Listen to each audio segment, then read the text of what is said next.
Good afternoon, Internet. Lanx here with another replay for you. So we've got two players today. We've got Diodotus with a good manner, good luck, have fun there, versus his Zerg opponent down here in the bottom left, Waxcorn. Word from Waxcorn. He is happy to be playing this game. So, I'll spoil things a little bit for you. This game is turns into Mech versus Ultra. I know that from the title. I haven't actually watched this one through yet. It's a long one. It's going to be interesting. I'm looking forward to seeing how this goes, because I have not seen many Ultras on the ladder. You see them once in a while, but not too often. A lot of people are sticking to Air or Roach Hydra. Seems to be very popular right now. Not many Swarm Lords either. I kind of wish I'd seen more of those. So, on the other end of the map here, Diodotus doing a pretty standard opening right now, getting his supply depot down. And it looks like Waxcorn is going to be going for a hatch first, likely. Oh, is this Zergling going out for hatchery? Where is he going? It's a little early for hatchery because he has no money, and he's going out to scout, I guess. A bit of an interesting choice. I wouldn't recommend this if I was a Zerg player. It's generally a good idea just to keep on mining. Unless you're doing a 6-bull, you don't really need to know where your opponent is right away. Maybe he's worried about cheese. Maybe he got, Reaper rushed last game. But still, bit of a bad response there, I'd say. So back at home, he's sending out another drone. Hopefully this one is to get his hatchery. Yeah, it looks like it's going down there. On the other end, Diodotus getting his factory down and got some gas. So maybe he will do a Reaper opening just to harass a little bit. But it looks pretty standard. This poor drone over here seeing nothing, just desolate land. Hatchery down, and otherwise looking pretty standard to start. Nobody doing anything too fancy. We don't have a second Rax going down, don't have a second gas from the Terran, so it won't be crazy Banshee play or anything. Orbital command coming down, always good. Now, like I mentioned, these are Platinum players, so they're not, the best of the best, but they're decent. Usually get to Platinum, you have to have at least semi-decent macro, and you can't be too terrible with your micro, although we'll see where this goes. Spawning pool going down now, and gas, so probably some speedlings to start out with. Waxcorn, has he actually even seen his opponent yet? No, he still hasn't found him. That's a bit interesting. So despite sending an overload initially the right way, has completely bypassed the enemy base. He must know where he is now, because this drone has scouted and found nothing. Looks like a reactor opening, so probably just some marines to defend with. He's got that gas, but he's not really using it at this point. Factory down next, probably. Yep. And looks like Diodotus has found his opponent and is putting down a bunker. Waxcorn pulling a whole lot of drones there. That's 5 drones? 6 drones out to defend this bunker. He's defending his honor. Chasing down that SCV. One more hit and he'll be down. Putting down a spine just in case. Again, bit of an overreaction. Not really sure that's necessary from Waxcorn. SCV's gone down. These drones are just going to chill out over the wreckage. They're just pleased with themselves. Taking a break. They deserve it. And now they're back to work. Bunker got cancelled, and the spine crawler just continues to build. Could cancel at this point, get the money back, and work towards getting his queens out, but nothing yet. In fact, is he getting one queen? He's only getting one queen right now, which is a little strange. He's got a lot of gas stacked up, so maybe he's saving up for his lair? We'll see. At this level, you can't really predict things, because people aren't going by the standard builds. Well, we'll leave him and take a look at Diodotus again. Dio has getting a factory and a CC and an oddly placed bunker, so he will likely be expanding in the near future. And going for Hellions, or Widow Mines, probably? Hellions, I guess. That's a little weird. I guess they'll be doing some sort of Hellion harass. So really not a bad idea. It is Zerg, so it's quite easy just to run by those spine crawlers and start roasting up those drones. And speed's coming down, finally. Still only one queen. Oh no, the second one is coming now.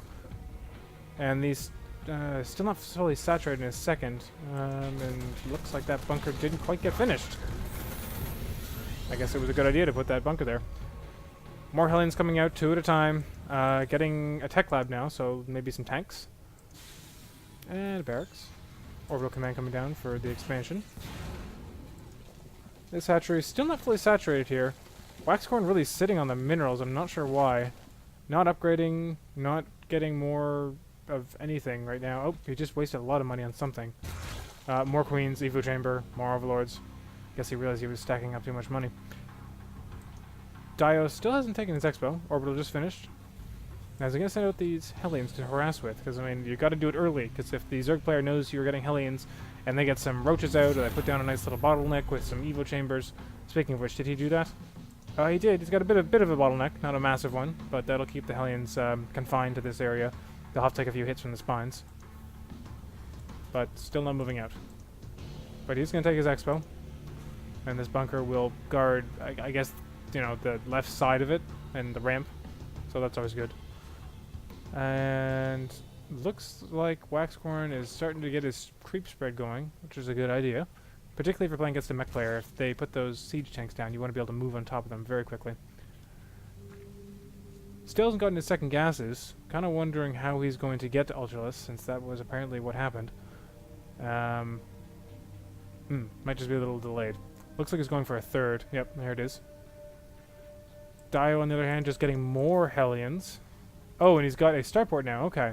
So I guess he's doing a Hellion drop. Very old school. And he's actually getting Blue Flame as well. So interesting, interesting. Both players fairly low in the supply, I'd say, for this point. We're at almost 9 minutes into the game, and nobody really has much of an army. Just a lot of Hellions. And 4 Marines here. Strange. So we only got 15 Lings from Waxcorn and 4 Queens. So, I mean, that'll help defend, but Lings versus Hellions won't end well, particularly once they got Blue Flame. And here come the medevacs. Now, they're going to be spotted immediately by Waxcorn. Whether or not he actually noticed them remains to be seen. But he's got more Overlords down to the south here. So he's going to see this coming for sure. I hope. It would be very depressing if he doesn't. Infestation Pit and a Baneliness coming down, so looks like Waxcorn might be stepping up into offensive actions. Now, he's definitely seen the drop coming now. Lings are moving to position. Now, he doesn't know it's Hellions until now. And those Hellions, oh, they were in a great position there. I guess position doesn't really matter when you have this much blue flame, but eating things up there. Let's get the army count up here. Ooh. Looks like worker supply is dropping considerably here for Waxcorn. Oops, down to 40, down to 39, 38. Lost quite a few drones here. Now he's actually even with the Terran, and he's on 3 bases, so that's definitely not good. Now his main zone is completely unsaturated, and his... Whoa, there's a few too many drones here. Hopefully he'll split these off. Get some guys back on the gas. Take a look at the income as well. We can see the Dio's got a pretty marked advantage in the minerals, and a definitely marked advantage in the gas, and that's really going to pay off in the long term. In the late game, you need to have those gas-intensive units to win. Looks like we got siege tanks coming in now, so it looks like it'll be just a standard push. And one Overlord wandering into the bunker. A bit of a strange choice by him. A couple of Vikings out, going Overlord hunting by the looks of things. Waxcorn still hasn't saturated this expansion or put up any defense or anything. One drone just chilling on the creep here, taking a relaxing break. These creep tumors need to go and spread some more. Still nobody on the gas, and 28 out of 24 drones on the minerals. That's too many. As you know, anybody who can do math, you can tell that 28 is larger than 24. Therefore, this is a bad thing. So he could at least put 6 guys on the gas and then bring things back under the limit.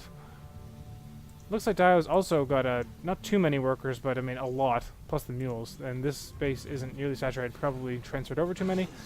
Medevac's just sitting here. Could do another drop. I mean, he's got tanks. Tank drops are devastating if you've got enough Marines and Hellions to surround them. And it looks like Dio's sticking to the Hellions, which is interesting, because most players these days are getting the Hellbats.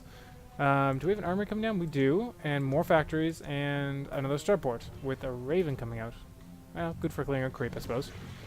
Massive creep spread going on. Look at all those. Drone transfer going on. Dio just hunting out Overlords and not finding any. Oh, there we go. But the Queens are not going to stand for that, I'm sure. They're going to come in and do something about it. Aren't you, Queens? Slowly poking at them. Spore Crawler moving over, try to help out. But he's going to take a minute to root himself. Yeah, these Vikings are just having a field day. 4 kills apiece on them. Make that 5. Though one Viking did die and the other one's pretty heavily damaged. This SCV's got to be feeling pretty vulnerable right now. Although there's only 2 Zerglings left in the field. So he's not really in any danger at this point. In fact, if we look at the active forces right now, Waxcorn's got practically nothing. Queens and a couple of Lings, and that's it. Whereas we have this big Hellion tank force moving out with air support.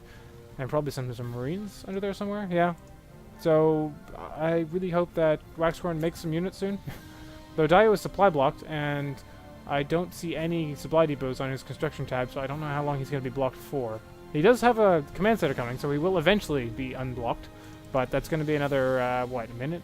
A little over. Second army coming down too, got to get those double ups. And the army has arrived under the creep. Now Waxcorn has got to be a little freaked out at this point, seeing this massive force coming up. He sees it, and he's got some lings. We'll see what he can do. The Queen's going to delay this a little bit. We've got Banelings coming in. Now that'll help against the Hellions. They are light, so if you can get in and connect, they do a lot of damage. Looks at the Air Force. He could do a drop here if he wanted. Stay off the creep even. Be a great idea.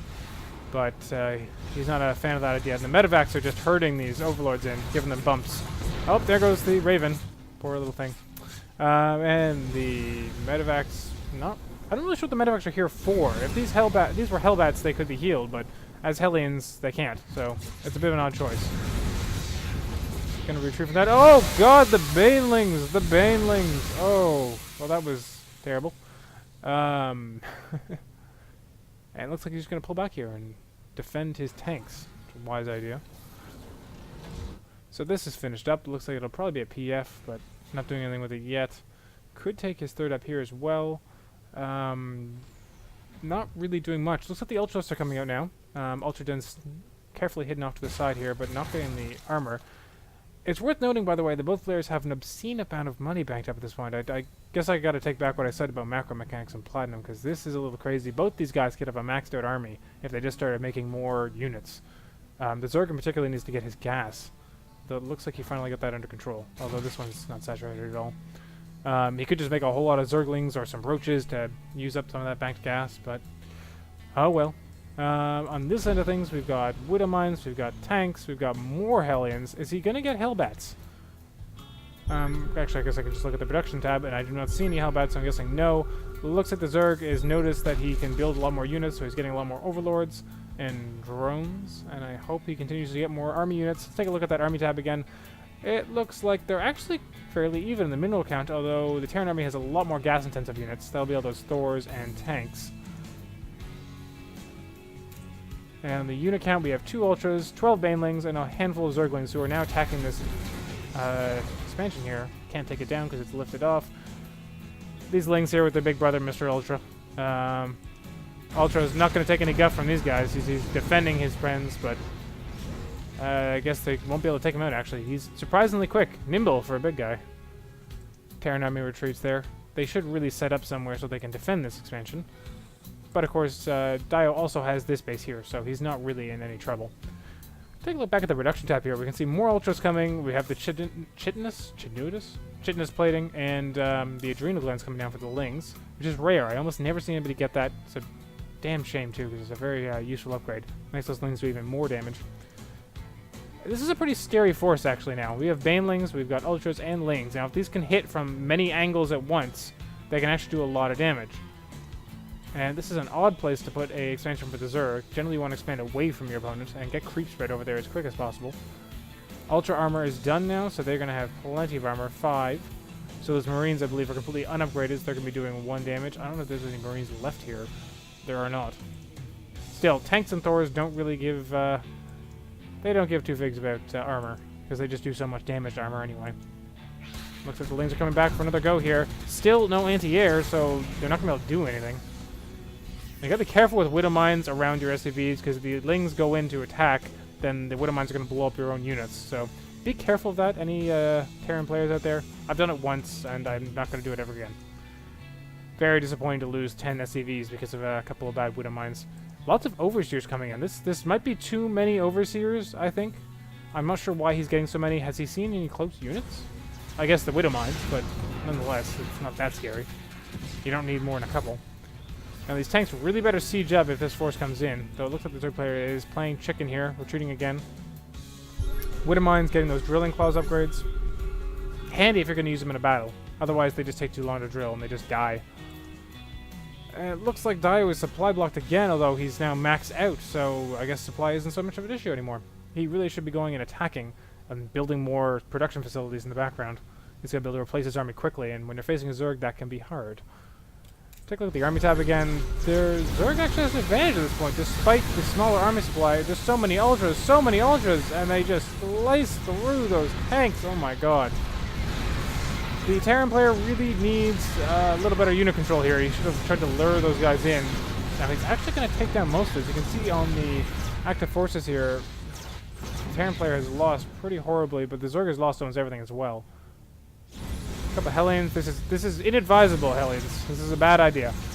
But they're going to keep trying. If we look at the production here, more Thors coming out, more Widow Mines. Widow Mines are actually pretty decent against Ultras. Because they're so big, the splash will end up killing your own units.